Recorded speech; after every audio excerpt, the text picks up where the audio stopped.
Puji Tuhan, haleluya, salam sejahtera bagi kita semua.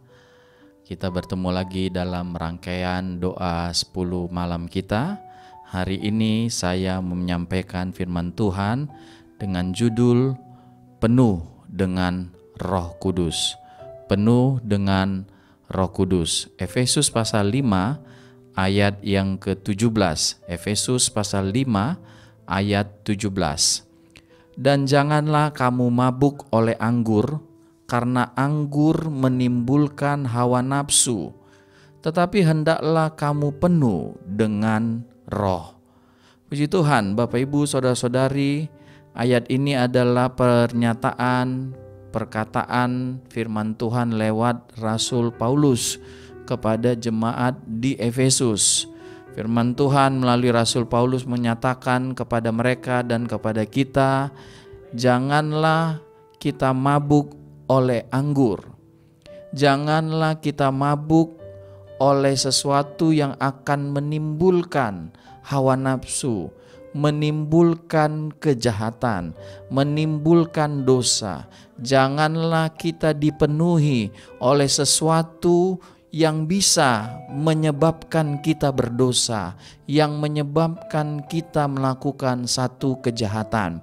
Dan kalau kita melihat contoh hal ini, bagaimana sesuatu memenuhi seseorang dan kemudian hal itu membuat orang itu berdosa, maka kita bisa melihat contoh yang ada pada Kain.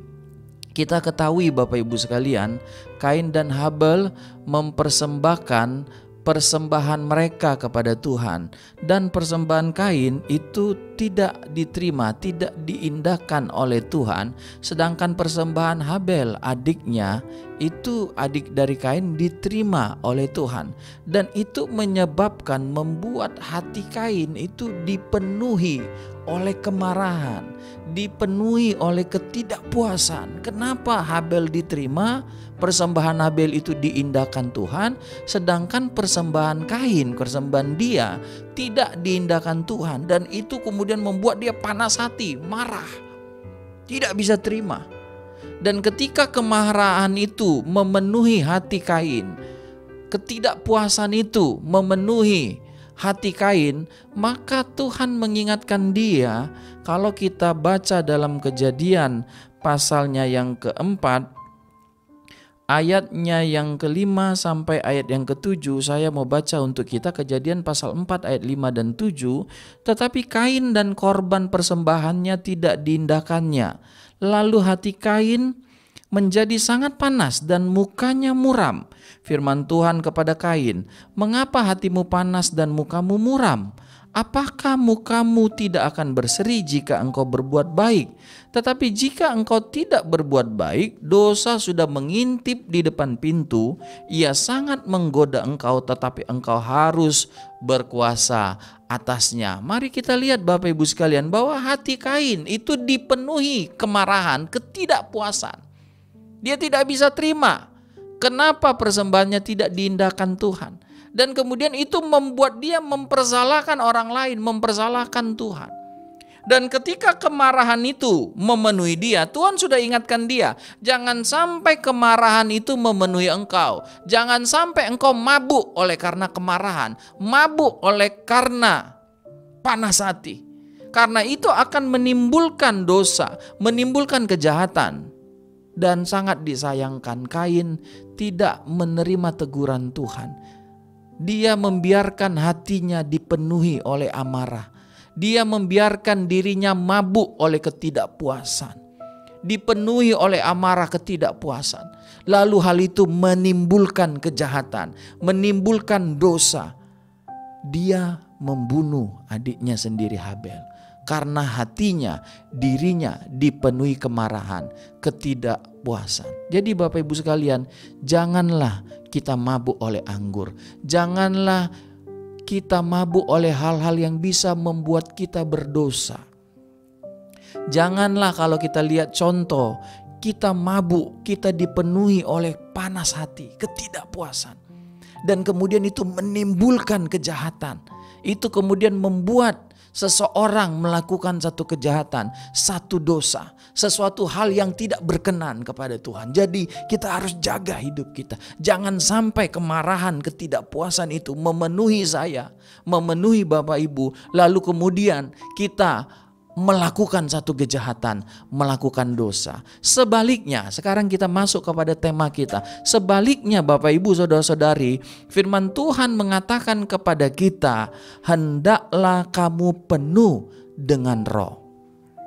Jadi bukan dipenuhi, bukan mabuk oleh sesuatu yang akan membawa kita kepada dosa, membawa kita kepada kejahatan, tetapi hendaklah, harusnya kita dipenuhi oleh Roh Tuhan, oleh Roh Kudus. Kalau kita mundur beberapa lama pada waktu Rasul Paulus pertama kali datang kepada jemaat di Efesus, dia mengunjungi kota Efesus dan mendapati ada beberapa orang percaya, beberapa orang murid di kota Efesus tersebut. Dan waktu dia, Bapak Ibu sekalian, saudara-saudari, bertemu dengan beberapa orang murid itu, kemudian dia bertanya, Bapak Ibu sekalian, saudara-saudari, dalam Kisah pasalnya yang ke-19, saya baca Kisah pasal 19, pertanyaan Rasul Paulus ketika dia bertemu, ketika Rasul Paulus bertemu dengan murid-murid yang ada di kota Efesus pertama kalinya, ketika jemaat itu mulai ada, mulai lahir ya, mulai dibentuk gereja atau jemaat Tuhan di Efesus. Kisah pasal 19 ayat 2, katanya kepada mereka, sudahkah kamu menerima Roh Kudus ketika kamu menjadi percaya? Akan tetapi mereka menjawab dia, belum, bahkan kami belum pernah mendengar bahwa ada Roh Kudus. Jadi apa yang disampaikan Rasul Paulus di Efesus pasal 5 ayat 17 ini, itu ternyata sudah menjadi berita atau pertanyaannya jauh hari sebelum Efesus 5 ayat 17 ini. Dalam Kisah pasal 19 ayat 2, dalam kunjungannya yang pertama kepada jemaat di Efesus, maka hal inilah yang dia tanyakan, hal inilah yang menjadi concern, menjadi perhatian dari Rasul Paulus kepada jemaat di Efesus. Bahwa sudahkah jemaat di Efesus itu menerima Roh Kudus? Lalu beberapa waktu kemudian dia bertanya lagi, Bapak Ibu sekalian, saudara-saudari, sudahkah kamu penuh?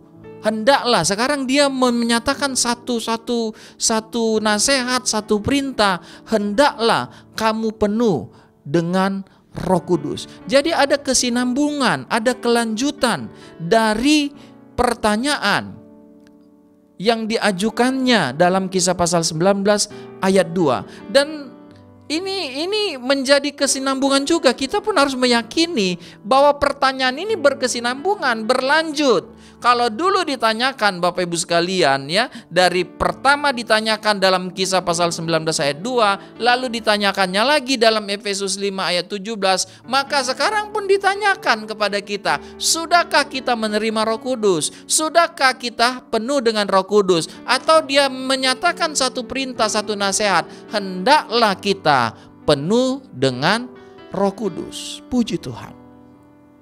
Dan kalau kita melihat dalam Kisah pasal 19 ayat 2 itu, jemaat yang ada waktu itu di Efesus kemudian memberi diri mereka ya pada proses selanjutnya mereka memberi diri mereka dipenuhi, membuka diri mereka untuk Roh Kudus datang memenuhi mereka. Dan ketika Roh Kudus memenuhi mereka, kita melihat Kisah pasal 19 ini menjadi acuan bagi kita seperti apa yang terjadi atau bagaimana dipenuhi oleh Roh Tuhan itu.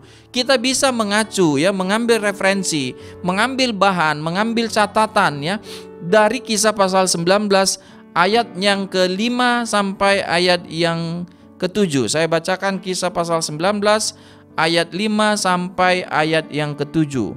Ketika mereka mendengar hal itu, mereka memberi diri mereka dibaptis dalam nama Tuhan Yesus. Dan ketika Paulus menumpangkan tangan di atas mereka, turunlah Roh Kudus ke atas mereka dan mulailah mereka berkata-kata dalam bahasa roh dan bernubuat.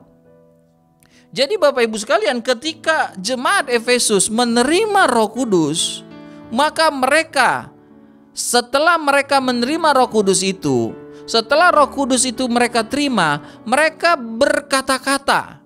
Disebutkan dalam Alkitab, mereka berkata-kata dalam bahasa roh dan bernubuat. Jadi ketika seseorang dipenuhi oleh Roh Kudus, menerima Roh Kudus yang dimaksudkan di dalam Efesus pasal 5 ayat 17 ini, yaitu penuh Roh Kudus, yaitu ketika Roh Kudus datang kepada kita, dan kemudian Roh Kudus yang datang kepada kita itu, yang kita terima itu memberikan kepada kita bahasa roh itu, bahasa-bahasa asing yang tadinya tidak kita mengerti, tapi dengan datangnya Roh Kudus kepada kita, atau bahasa Efesus pasal 5 ayat 17 ini, yaitu penuh dengan Roh Kudus.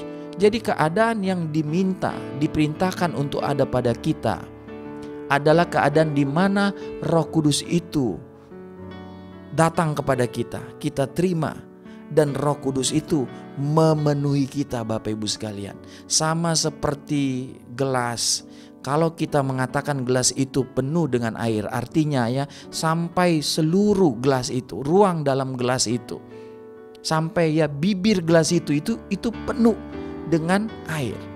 Jadi begitupun kita, ketika kita diminta untuk penuh dengan Roh Kudus, artinya Roh Kudus memenuhi seluruh kehidupan kita. Dan kepenuhan Roh Kudus itu, adanya Roh Kudus yang memenuhi kita itu kemudian menyebabkan kita berkata-kata, kita berdoa, kita memuji Tuhan dalam bahasa yang diberikan Roh Kudus yang memenuhi kita itu. Disebutkan bahasa asing, disebutkan Bapak Ibu sekalian ya, dengan kita bisa berdoa dengan bahasa yang tidak kita pelajari, tidak kita tahu sebelumnya, tapi diberikan Roh Kudus kepada kita. Jadi saya mau menyampaikan bahwa yang dimaksudkan Rasul Paulus, hendaklah kamu penuh dengan Roh Kudus, adalah datangnya Roh Kudus kepada kita sampai kita dipenuhi, penuh dengan Roh Kudus, dan itu dibuktikan atau tanda yang ada pada orang yang dipenuhi oleh Roh Kudus adalah dia berkata-kata dalam bahasa roh, bahasa yang diberikan Roh Kudus kepadanya, di mana lewat bahasa itu dia memuliakan Tuhan, dia berdoa, dia menyampaikan permohonannya kepada Tuhan. Puji Tuhan, Bapak Ibu, saudara-saudari. Dan hal yang sama tentu kita bisa lihat dalam Kisah pasalnya yang kedua, bagaimana Roh Kudus itu datang, diterima oleh murid-murid, kira-kira 120 orang pada waktu itu, pada hari Pentakosta itu, Kisah pasal 2, dan hal yang sama juga terjadi. Kita baca Kisah pasal 2 ayat 1 sampai 4. Ketika tiba hari Pentakosta, semua orang percaya berkumpul di satu tempat. Tiba-tiba turunlah dari langit suatu bunyi seperti tiupan angin keras yang memenuhi seluruh rumah di mana mereka duduk. Dan tampaklah kepada mereka lidah-lidah seperti nyala api yang bertebaran dan hinggap pada mereka masing-masing. Maka penuhlah mereka dengan Roh Kudus, lalu mereka mulai berkata-kata dalam bahasa-bahasa lain seperti yang diberikan oleh Roh itu kepada mereka untuk mengatakannya. Jadi ketika seorang dipenuhi, atau saya kembali lagi tadi, Efesus pasal 5 ayat 17 itu mengutarakan kepada kita, hendaklah kamu penuh dengan Roh Kudus. Artinya kita menerima Roh Kudus itu, dan Roh Kudus itu memenuhi kita dengan tanda, dengan peristiwa yang menyertai, yaitu Roh Kudus memberikan kita bahasa roh. Kita berkata-kata dalam bahasa-bahasa lain, bahasa-bahasa asing, yaitu bahasa yang diberikan Roh kepada kita yang dipenuhi oleh Roh Kudus. Puji Tuhan, haleluya. Jadi inilah yang diberikan nasihat, dikehendaki oleh Tuhan, yang dia sampaikan firman-Nya lewat Rasul Paulus, di mana Tuhan menghendaki kita penuh Roh Kudus, dan kepenuhan Roh Kudus itu ditandai dengan bahasa roh, bahasa asing, bahasa lain yaitu bahasa yang diberikan Roh Kudus kepada kita untuk kita dengan bahasa itu memuliakan, berdoa kepada Tuhan kita. Puji Tuhan. Lalu kita kembali lagi ke Efesus pasal 5 ayat 17 itu. Ketika seorang dipenuhi Roh Kudus, maka keadaan yang di Efesus 5 ayat 17 itu kan dikatakan keadaan pertama, kalau orang mabuk oleh anggur, dipenuhi oleh anggur, limpah dengan anggur, maka dia kemudian limpah dengan sesuatu yang menyebabkan dia, Bapak Ibu sekalian, akan melakukan kejahatan, melakukan hawa nafsunya. Tapi kalau kita dipenuhi oleh Roh Kudus, maka tentu saja Roh Kudus itu akan membawa kita bukan untuk melakukan hawa nafsu kita, bukan untuk melakukan kejahatan, bukan untuk melakukan dosa. Jadi ketika Roh Kudus memenuhi kita, maka Roh Kudus itu akan membawa kita meninggalkan dosa. Ya, jadi kalau tadinya misalnya ini sebelah kiri saya dosa, sebelah kanan saya kebenaran misalnya ya. Tadinya kita berjalan, kita penuh dengan sesuatu yang menimbulkan hawa nafsu. Kita berjalan semakin lama semakin ke kiri kan, semakin kepada dosa, semakin kepada kejahatan. Tapi ketika seorang penuh dengan Roh Kudus, tentu Roh Kudus itu akan membawa dia meninggalkan arah kiri ini, arah dosa ini. Dia berbalik, Bapak Ibu sekalian, lalu berjalan makin lama makin menuju kanan kan. Makin lama makin benar, makin lama makin menjauhi dosa. Jadi tidak mungkin orang yang penuh Roh Kudus lalu dipimpin oleh Roh Kudus itu melakukan dosa, kejahatan. Jadi Roh Kudus akan pimpin dia semakin lama semakin meninggalkan hawa nafsu, semakin lama semakin meninggalkan kejahatannya. Kalau kita baca Bapak Ibu sekalian Galatia pasal 5, Galatia 5 ayatnya yang ke-16 dan 17. Maksudku ialah hiduplah oleh Roh, maka kamu tidak akan menuruti keinginan daging. Sebab keinginan daging berlawanan dengan keinginan Roh, dan keinginan Roh berlawanan dengan keinginan daging. Karena keduanya bertentangan sehingga kamu setiap kali tidak melakukan apa yang kamu kehendaki. Jadi kalau kita dipenuhi Roh Kudus, kita akan menjauhi hawa nafsu kejahatan dosa itu. Tapi kalau kita dipenuhi sesuatu kejahatan, sesuatu yang akan menimbulkan hawa nafsu, maka kita akan terus berjalan mengikuti hawa nafsu kejahatan itu. Itulah sebabnya Rasul Paulus menyatakan kepada kita gereja Tuhan, orang-orang percaya. Karena tujuan kita Bapak Ibu Saudara-saudari bukanlah kegelapan, bukanlah dosa, bukanlah kejahatan. Tujuan kita adalah bagaimana semakin hari kita semakin bertambah benar, semakin bertambah kudus, semakin berkenan kepada Tuhan. Itulah kita bisa capai tujuan itu ketika Roh Tuhan memenuhi kita. Karena Roh Tuhan akan membawa kita, memimpin kita kepada seluruh kebenaran. Saya baca Yohanes 16 ayat 13. Yohanes 16 ayat 13. Tetapi apabila ia datang, yaitu Roh kebenaran, ia akan memimpin kamu ke dalam seluruh kebenaran. Sebab ia tidak akan berkata-kata dari dirinya sendiri, tetapi segala sesuatu yang didengarnya, itulah yang akan dikatakannya, dan ia akan memberitakan kepadamu hal-hal yang akan datang. Jadi dia, Roh Kudus, membawa kita kepada seluruh kebenaran. Semakin hari semakin bertambah benar, semakin hari semakin cinta Tuhan, tapi semakin hari semakin menjauhi kejahatan, menjauhi dosa. Tapi semakin hari semakin mendekati kebenaran itu, mendekati seluruh kebenaran, mendekati kesempurnaan, mendekati kekudusan yang mutlak itu, yang memang adalah tujuan kita. Kalau begitu Bapak Ibu sekalian, apa yang dilakukan jemaat yang ada di Efesus bisa menjadi referensi bagi kita. Ketika mereka diberitahu oleh Rasul Paulus dalam Kisah pasal 19 ayat 2 tadi, bahwa kamu harus penuh Roh Kudus, harus menerima Roh Kudus ketika menjadi percaya. Terlepas dengan alasan satu dan lain hal pada waktu itu yang belum terjadi.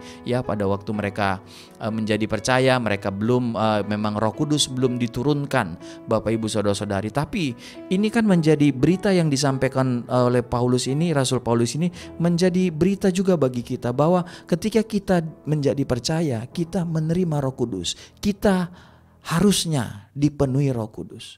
Sehingga jemaat di Efesus ini yang kita bisa lihat dari mereka adalah mereka memberi diri mereka.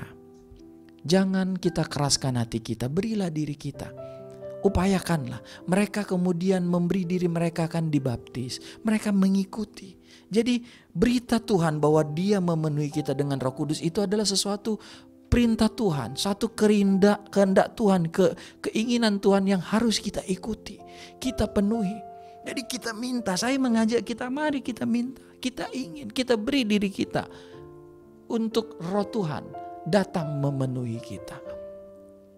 Kita beri diri kita ya dalam doa, kepada kita diberikan waktu berdoa walaupun dalam keterbatasan kita, tapi kita diberikan waktu berdoa. Saya mengajak Bapak Ibu sekalian ya, setelah firman Tuhan ini kita akan menyembah Tuhan. Memang tentu terbatas ya, tidak selama waktu tahun-tahun lalu di mana kita mengadakan ibadah doa 10 malam meminta kepenuhan Roh Kudus itu. Tapi silakan Bapak Ibu saudara-saudari, saya menganjurkan, mengharapkan untuk melanjutkan doa penyembahan di rumah kita masing-masing. Jadi berilah diri kita, mintalah dengan haus.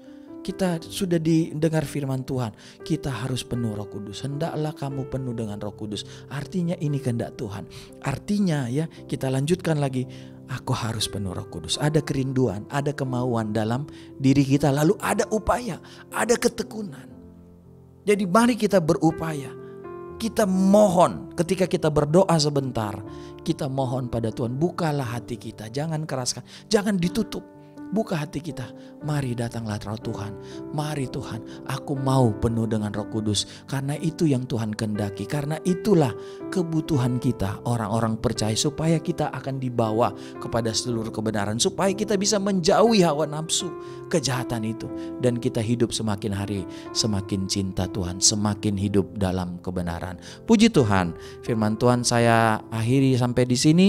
Dan kita akan masuk dalam doa penyembahan kita. Haleluya. Puji Tuhan, haleluya. Mari kita menyanyikan lagu Roh Kudus yang manis dan kita menyembah Tuhan. Haleluya.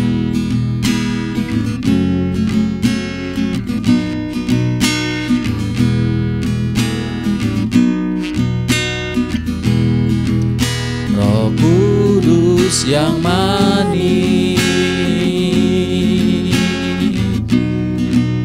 datang ke atasku,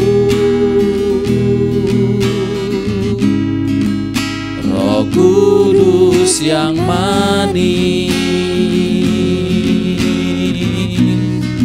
datang ke atasku. Haleluya. Roh Kudus yang manis datang ke atasku. Haleluya. Roh Kudus yang manis datang ke atasku. Datang penuhiku, datang urapiku, datang segarkanku. Roh Kudus yang manis datang penuhiku, datang urapiku, datang segarkanku.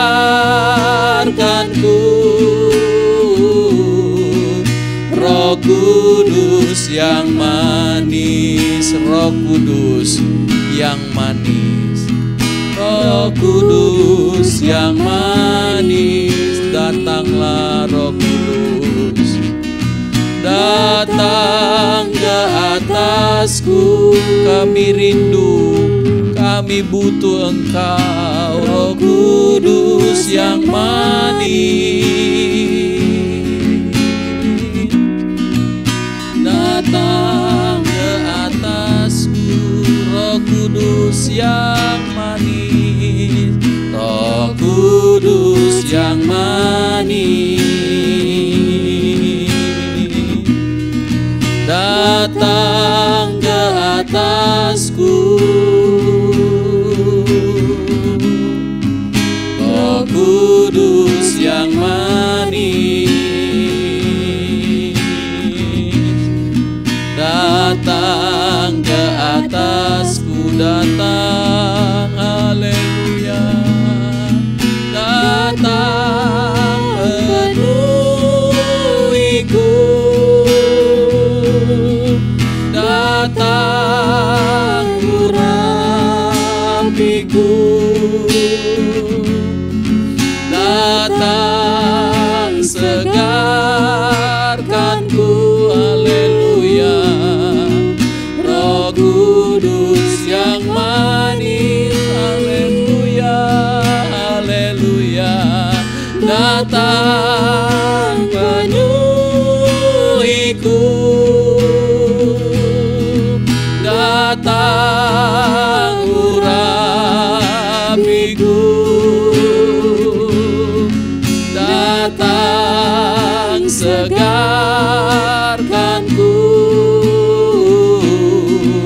Roh Kudus yang manis, datang penuhi kami, datang penuhiku,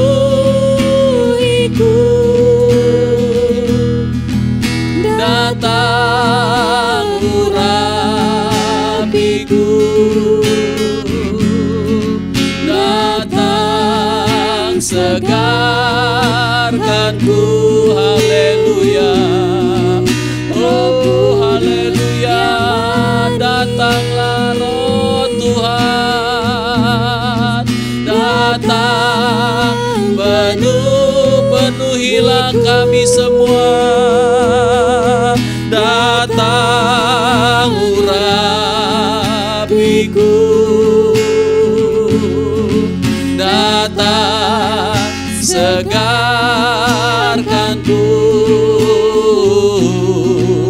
Roh Kudus yang manis, haleluya.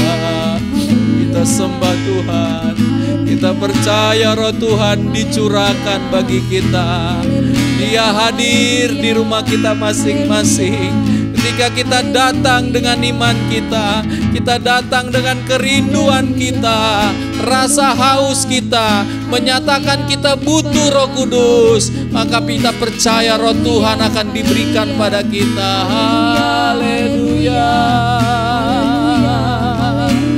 haleluya, haleluya, haleluya, haleluya, haleluya,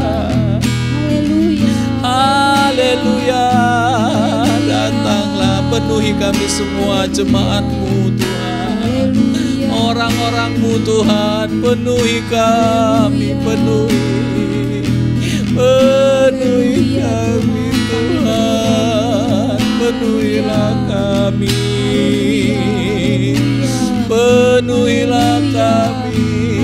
Datang Roh Tuhan, haleluya. Kami haus, kami rindu, kami rindu. Kami mau dibawa kepada seluruh kebenaran, meninggalkan hal-hal jahat, meninggalkan hawa nafsu dosa. Kami mau hidup seluruhnya kebenaran, dipimpin oleh Tuhan menuju kepada kebenaran. Haleluya, haleluya, haleluya, haleluya, haleluya, haleluya, haleluya, haleluya, haleluya, haleluya, haleluya, haleluya, haleluya, haleluya, haleluya.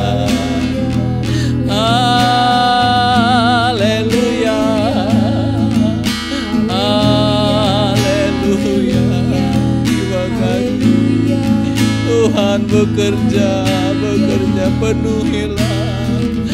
Curahkanlah kuasa-Mu bagi kami Tuhan.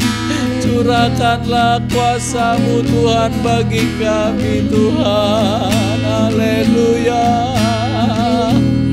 Haleluya. Haleluya. Haleluya. Curahkanlah